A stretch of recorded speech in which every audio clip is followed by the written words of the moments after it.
तो दोस्तों welcome back to the channel Srishti study point. RRB की तरफ से ग्रुप डी की जो है वो वैकेंसी का फुल नोटिफिकेशन आ चुका है, ये आप सबको पता होगा। लेकिन आज से ही इसके फॉर्म भरे जा रहे हैं, इस बात का ध्यान रखिएगा। और इस फॉर्म को कैसे भरना है, क्या एक से ज़्यादा जो रेलवे बोर्ड है उनसे फॉर्म भरा जा सकता है या नहीं, एजुकेशन क्वालिफ़िकेशन क्या चाहिए, या जो एजुकेशन क्वालिफ़िकेशन मांगी गई है अगर उसका रिजल्ट अवेटेड है तो क्या फॉर्म भर सकते हैं, सारी क्वेश्चंस का यहाँ पर मैं आपको आंसर दूंगी। ठीक है, तो यहाँ पर ये देखिए पूरा नोटिफिकेशन आया हुआ है और ये लिखा है, देखिए इसका जो पब्लिकेशन है वो 22 तारीख को हो गया था और opening date and time of online registration of application वो है 23 तारीख से। ठीक है, 23/1/2025 जो कि आज है। और फॉर्म भरने की लास्ट डेट जो है वो है 22/2/2025 यानी कि 22 फरवरी 2025। और एप्लीकेशन जो है closing date and time for application fee payment after closing date for online submission of application, यानी कि एप्लीकेशन फॉर्म भरने की जब डेट क्लोज हो जाए उसके बाद फ़ी पेमेंट के लिए आप जो है 24/2/2025 तक फ़ी पेमेंट कर सकते हैं। इसके साथ डेट ऑफ मॉडिफिकेशन या करेक्शन जो है उसके लिए 25 फरवरी से लेकर 6 मार्च तक विंडो ओपन रहेगी, आप करेक्शन कर सकते हैं। लेकिन यहाँ पर हर बार जब आप करेक्शन करेंगे आपको यहाँ पर फ़ीस देनी होगी जो कि रिफंडेबल नहीं होगी, इसको ध्यान रखिएगा, नॉन रिफंडेबल होगी। तो करेक्शन का ऑप्शन अपने माइंड में बिल्कुल मत रखिएगा, नहीं तो एक्स्ट्रा फीस देनी है, फीस है अच्छी खासी। तो यहाँ पर ये पूरा दे रखा है। और इसके अलावा जो भी अगर कोई न्यूज़ आती है तो अथेंटिक जो वेबसाइट है उस पर जाकर ही चेक करें, यहाँ पर ये सब लिखा है। डिटेल ऑफ वैकेंसी देखिए कितनी है, पेमेंट जो है इनिशियल पे कितना है, वैकेंसी है 32,438 और एज जो है वो 18 से 36 वर्ष है। लेकिन यहाँ पर भी एक ट्विस्ट है। ट्विस्ट क्या है कि जो लोग यहाँ पर लिखा उन्हें रिलीफ मिल रहा है, बहुत सारे कैंडिडेट को जो कोविड-19 के टाइम में वैकेंसी आनी चाहिए थी तो वो नहीं आ पाई, इस वजह से एज लिमिट को एक्सीड कर गए हैं, वो अपॉर्चुनिटीज़ जो हैं वो मिस्ड हो गई हैं उन पार्टिसिपेंट्स के द्वारा। तो उनके लिए यहाँ पर एज का 3 साल का जो है अपर लिमिट का उसमें रिलैक्सेशन मिलेगा और लोगों को नहीं मिलेगा। आपकी एज अगर कम है और आप सोचें कि आपको एज रिलैक्सेशन मिलेगा तो नहीं मिलेगा, उनका 18 से 33 वर्ष रहेगा, याद रखिएगा। और 18 से 36 वर्ष उनका है जिनको कोविड-19 की वजह से जिनका जो है फॉर्म भरने की डेट निकल गई थी क्योंकि उस समय फॉर्म नहीं आया था, ये कंडीशन है। तो इस चीज़ को याद रखिएगा, ठीक है। इसीलिए यहाँ पर ये बड़ी इम्पॉर्टेंट बात है। और वो लोग फॉर्म नहीं भर सकते जिनका अगर रिज़ल्ट अवेटेड है और फॉर्म भरने की डेट के बाद लिखा है, देखिए result will be declared after the closing date of online submission of application should not apply. जिन लोगों का ये पूरा लिखा है, देखिए education qualification whose final result, ठीक है, जिसका फाइनल रिज़ल्ट जो है वो फॉर्म सबमिट की लास्ट डेट के बाद आएगा, तो वो इस फॉर्म को ना भरें। अगर उससे पहले आपका रिज़ल्ट आ रहा है तो आप इस फॉर्म को भर सकते हैं। इस चीज़ को ध्यान रखिएगा, जिससे कि बच्चे बहुत से फॉर्म भरेंगे फिर उनका रिज़ल्ट नहीं आया तो उन्हें परेशानी होगी।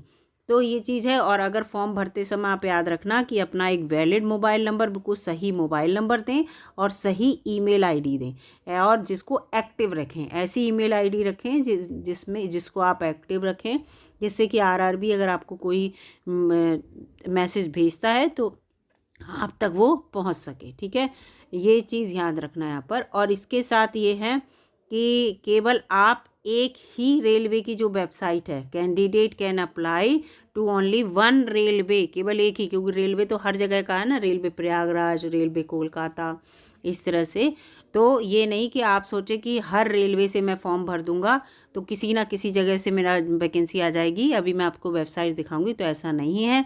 Application to more than one railway will lead to rejection of all the application. आपकी सारी एप्लीकेशन जो हैं जितने भी जगह से आपने भरी होंगी वो सब रिजेक्ट हो जाएंगी। तो केवल एक ही फॉर्म भरना है। आप जिससे भी भरना चाहते हैं, जहाँ ज़्यादा वैकेंसी हो, जैसे मान लीजिए रेलवे मुंबई है, आप चेक कर, अभी मैं आपको दिखाऊंगी कहाँ कितनी वैकेंसी है। तो आपको रेलवे मुंबई से भरना है तो मुंबई से भर दीजिए, अगर आपको लग रहा है वहाँ ज़्यादा वैकेंसी है। तो केवल एक ही जगह से आपको भरना है, इस चीज़ को याद रखना। और आपका जो एग्ज़ाम होगा वो एक ही एग्ज़ाम होगा। और फॉर्म भरने से पहले आप लोगों को अपना अकाउंट बनाना होगा। जिनका अकाउंट ऑलरेडी है आरआरबी पे, तो वो उसी अकाउंट का जो नंबर होगा उससे अपना फॉर्म भर देंगे। और जिसका नहीं है उसे क्रिएट एन अकाउंट पर जाके पहले अकाउंट क्रिएट करना होगा, उसके बाद ही फॉर्म भरेंगे। एज लिमिट आपकी 1/1/2025 से देखी जाएगी, ठीक है, इसको ध्यान रखना है यहाँ पर। और जितने भी कैटेगरी वाले हैं उन सबको एज में रिलैक्सेशन मिलेगा। ये पूरा देखो लिखा है, during the online application candidate will be asked to create an account. और जिनका already account has already an account for किसी भी इंडियन रेलवे में आपने भरा हो कभी भी फॉर्म, CEN ऑफ किसी भी में, तो आपको जो है वही अकाउंट नंबर यूज़ करके आप आगे फॉर्म अपना भर सकते हैं, ठीक है। और आपने जो फॉर्म में इंक्लूडिंग आपका मोबाइल नंबर, ईमेल आईडी, जो क्रिएट एन अकाउंट में डाटा दे रखा है, वो उसके बाद आपका किसी भी स्टेज पर चेंज नहीं होगा। इसलिए अकाउंट बनाते वक्त अपने डाटा को भरते समय बहुत खास ध्यान आपको रखना है, ठीक है। वीडियो में बने रहिएगा, अभी सब कुछ आपको क्लियर करती रहूँगी, एजुकेशन क्वालिफिकेशन और सब कुछ, जिससे कि आपको कोई दिक्कत ना हो। तो ये सब देखने के बाद अब चलते हैं एजुकेशन क्वालिफिकेशन की तरफ, फिर मैं यहाँ पर आऊँगी। अब हम चलेंगे पेज नंबर 50 पर, मैं आपको बताती हूँ। देखिए पेज नंबर 50 पे आएंगे, जो इम्पोर्टेंट है, बच्चा चाहता है हमें पता चले। तो यहाँ पर देखिए ये है पेज नंबर 51, ये है पेज 50। ये एनेक्सर 1 है, इसमें सारी वैकेंसी दे रखी हैं। और इसमें देखिए ये 8 प्रकार की ये वैकेंसी हैं पूरा। और इसमें एजुकेशन क्वालिफिकेशन जो है वो आप 10th पास हों, ठीक है, 10th पास हों, या ITI किए हुए हों, या इक्विवेलेंट इसके कोई भी आपने कर रखा हो सर्टिफिकेट जो आपके पास हो, ठीक है, इक्विवेलेंट कोई सर्टिफिकेट हो, या नेशनल अप्रेंटिस सर्टिफिकेट NAC नेक ग्रांटेड, जो आपके पास सर्टिफिकेट हो जाए, किसके द्वारा दिया हुआ, NCVT के द्वारा। तो इनमें से अगर कोई एक चीज़ है तो आप इस फॉर्म को भर सकते हैं। और ये देखिए इतनी सारी पोस्ट हैं, कहाँ कहाँ है, मैकेनिकल की हैं, इंजीनियरिंग की हैं, इलेक्ट्रिकल की हैं। इसके बाद ये 14 प्रकार की, ये देखिए इसमें भी यही क्वालिफ़िकेशन है, 10th पास या ITI, इस तरह से वही क्वालिफ़िकेशन है। और 18 से 36 वर्ष इसमें एज मांगी है। फिर यहाँ पर सबसे अच्छा तरीका ये है, हर रेलवे पर देखिए, वेस्टर्न रेलवे यानी कि मुंबई वाला जो रेलवे है, वहाँ पर टोटल वैकेंसी है 4672। ये टोटल वाला ऑप्शन है ना, यहाँ से आप देखेंगे तब। तो 14 प्रकार की वैकेंसी है ना, आपको अभी ऊपर मैंने दिखाया, तो 14 प्रकार की वैकेंसी में ये 4672 इसमें है। अगर आप यहाँ से भरना चाहें यहाँ से भर दीजिए। और ये जयपुर में जो है टोटल वैकेंसी 1433 वैकेंसी हैं। इसके बाद यहाँ पर हुबली में जो है वो 503 वैकेंसी हैं। इसके बाद आ जाते हैं यहाँ पर जबलपुर में है 1614 वैकेंसी। इसके बाद आ जाते हैं यहाँ पर भुवनेश्वर में 964 वैकेंसी हैं टोटल। इसके बाद इसमें आ जाते हैं 1337 वैकेंसी बिलासपुर में है। ये साउथ ईस्ट सेंट्रल रेलवे है। ये नॉर्दर्न रेलवे न्यू दिल्ली में जो है वो 4785 वैकेंसी हैं। इसके बाद यहाँ पर देखिए ये जो है वो है चेन्नई में, साउदर्न रेलवे है, 2694 वैकेंसी हैं। इसके बाद नॉर्थ ईस्ट रेलवे में जो है वो 1370 वैकेंसी हैं, गोरखपुर की बात हो रही है। गुवाहाटी में 2048 वैकेंसी है, ये बात हो रही है नॉर्थ ईस्ट फ्रंटियर रेलवे। इसके बाद ईस्टर्न रेलवे कोलकाता में 1817 वैकेंसी हैं। इसके बाद यहाँ पर सेंट्रल रेलवे मुंबई में जो है वो 3244, वो जो मुंबई वाला उसका दूसरा ऑप्शन था। इसके बाद हाजीपुर में जो है वो हैं 1251। प्रयागराज नॉर्थ सेंट्रल रेलवे में 2020 वैकेंसी हैं। इसके बाद यहाँ पर ये देखिए कोलकाता जो साउथ ईस्टर्न रेलवे है, इसमें 1044 वैकेंसी हैं। तो हर रेलवे में अलग अलग वैकेंसी हैं, वो टोटल मिला के 32,000 होंगी। 1642 जो हैं वो आपको यहाँ पर ये है सिकंदराबाद में। तो टोटल इतनी वैकेंसी हैं, ये आपको दिख रही हैं यहाँ पर, ठीक है, ये मैंने आपको सब दिखा दी। इसके बाद जो इसका रेलवे की जो वेबसाइट्स हैं वो भी इसमें दे रखी हैं। किसी भी एक वेबसाइट पे जाके, वैसे तो आप RRB फिल करेंगे तो वहाँ आपको वेबसाइट दिख जाएगी और ऐसा कोई वो नहीं है। देखिए ये हैं सारी आरआरबी के जो भी हैं, ये इनकी वेबसाइट और टेलीफोन नंबर हैं। ये सब किसी एक से ही आप फॉर्म भर सकते हैं, ठीक है, ये पूरा। तो किसी एक से आप फॉर्म भर सकते हैं, याद रखना। ऐसा नहीं कि आप मुंबई से भर दें फिर आप भर दें प्रयागराज से भी, तो नहीं, तो आपका फॉर्म कैंसिल हो जाएगा। इसको ध्यान रखिएगा, ठीक है। कहीं बच्चे जो हैं वो ऐसा करते हैं, इसलिए ऐसा मत करिए। और यहाँ देखिए ये लिखा है, अगर आप भारत के नागरिक हैं तो आप इस फॉर्म को भर सकते हैं, कहीं के भी हैं, ऑल इंडिया केंद्र का जॉब है, इसमें आप फॉर्म भर सकते हैं। देखिए एज लिमिट दिया है 18 से 33 वर्ष उनके लिए, नॉर्मल लोगों के लिए, और जो कोविड-19 की वजह से जिनकी एज निकल गई थी उनके लिए 18 से 36 वर्ष, जो कि मैं पहले ही बता चुकी हूँ आपको। ये है। फिर एज लिमिट में रिलैक्सेशन यहाँ पूरा दे रखा है। ओबीसी नॉन क्रीमी लेयर को 3 साल का, यानी कि 33 से 36 वर्ष, और 36 वाला 39 ईयर्स तक हो जाएगा। एससी एसटी को 5 साल की, तो जो अपर लिमिट है उसमें 5 साल जोड़ लीजिए। इस तरह से एक्स सर्विसमैन वगैरह, तो इसमें सबको ये इसमें पूरा एज लिमिट दे रखा है। तो इस एज लिमिट को यहाँ पर पूरा डिटेल में यहाँ पर बता दिया है, तो इसलिए पूरा एज लिमिट का ध्यान रखिएगा। एजुकेशन क्वालिफ़िकेशन का मैंने आपको पूरा चार्ट दिखाई दिया कि क्या एजुकेशन क्वालिफ़िकेशन चाहिए। यहाँ फ़ीस मैं आपको दिखा देती हूँ। देखिए जो फॉर ऑल कैंडिडेट जो नीचे की तरफ यहाँ पर जो दे रखे हैं, उनके अलावा सबको 500 रुपये फ़ीस देनी है, जिसमें 400 आपकी रिटर्न हो जाएगी अगर आप पेपर देने जाते हैं तब।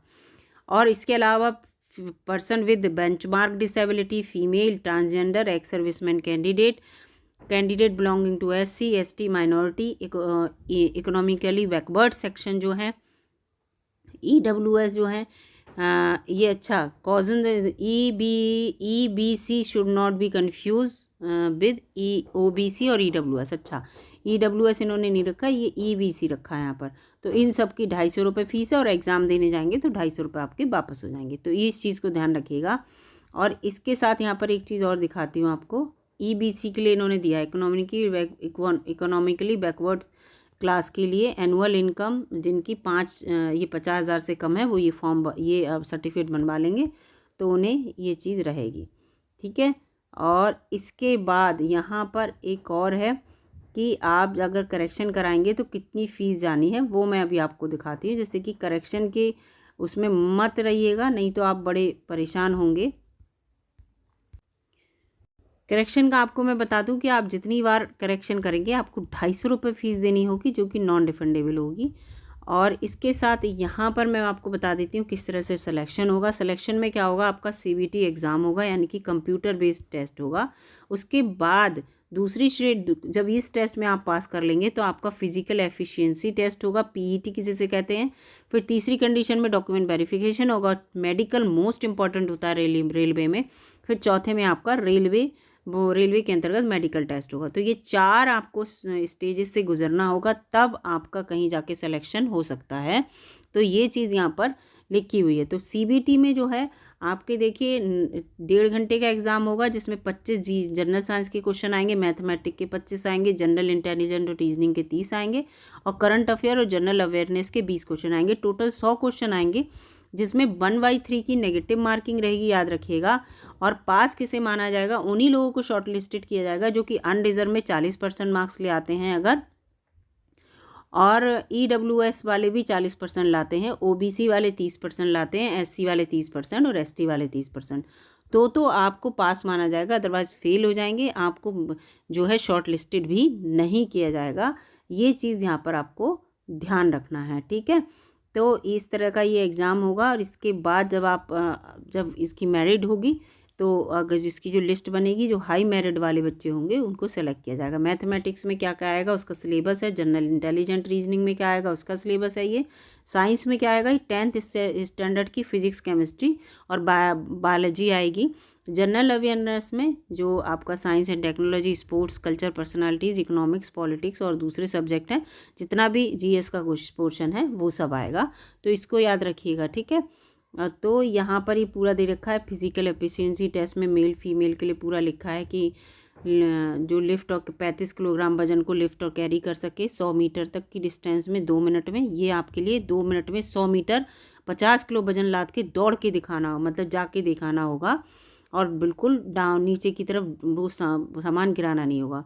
इन्हें फीमेल को 20 किलोग्राम वजन रखा जाएगा, 100 मीटर दौड़ना है, जाना है 2 मिनट के अंदर, और should be able to run for distance of 1000 metre in 4 minutes and 15 seconds in 1 chance. एक ही चांस में मतलब 4 मिनट 15 सेकेंड का आपको टाइम मिलेगा 1000 मीटर दौड़ने के लिए, और फीमेल्स को 5 मिनट 40 सेकेंड का टाइम मिलेगा 1000 मीटर्स दौड़ने के लिए केवल एक बार में, ठीक है।